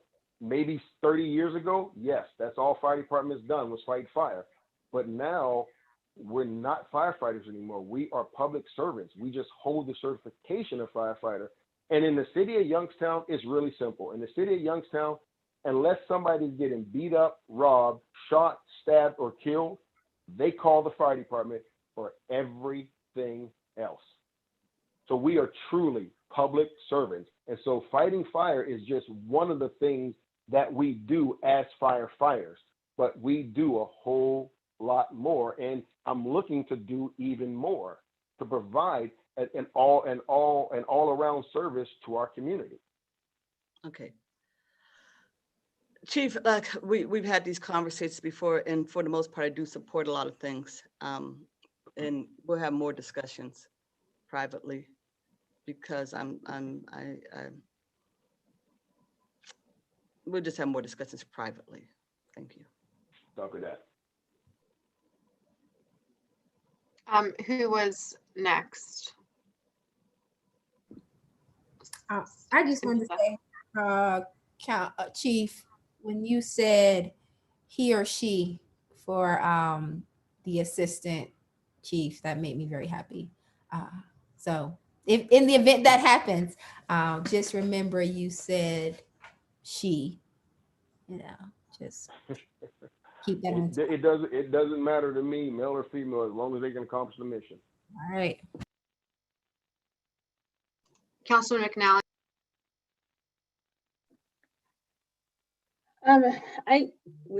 We didn't talk about any training, and I know that was a big part of your plan, Chief, in the past. Do you have that in this budget? Or did you accomplish what you wanted to accomplish already in the training realm? Through the chair, your firefighters are never done training, but the training that you guys allotted me the money for, that has been accomplished. The only thing that hasn't been accomplished was the fire officer training, but the incident command training and the incident safety officer training, yes, that has been accomplished. Okay. And because we're firefighters, we're always training. I mean, you're going to stop training when you finally retire. That's it.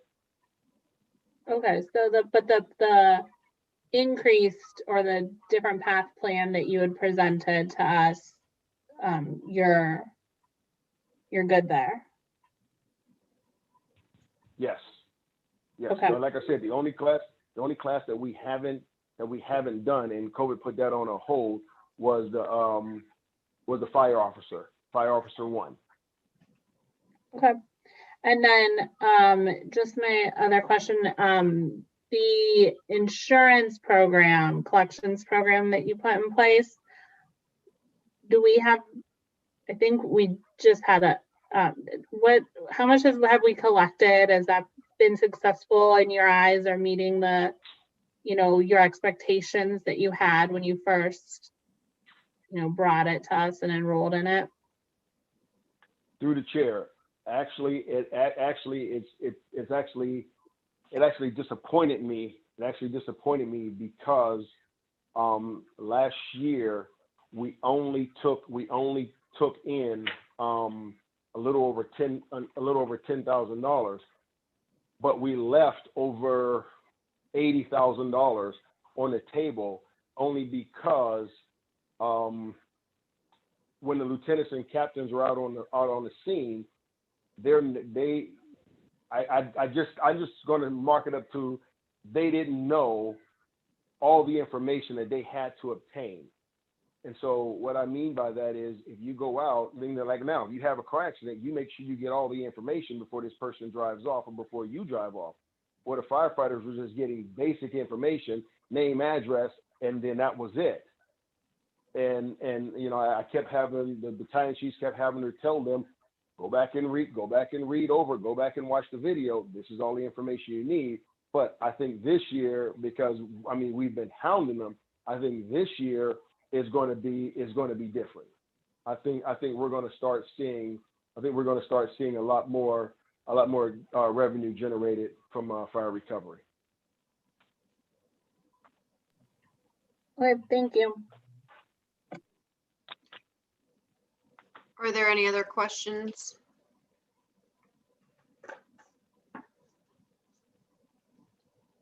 Okay, that seems to be everything.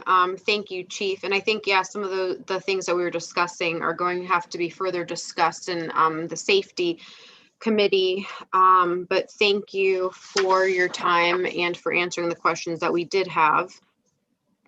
Moving on to the next agenda item, that is to announce our next meeting, and the next hearing is set for Thursday, March 11th, 2021 at 4 p.m. And I just need a motion to adjourn. Motion to adjourn. Second.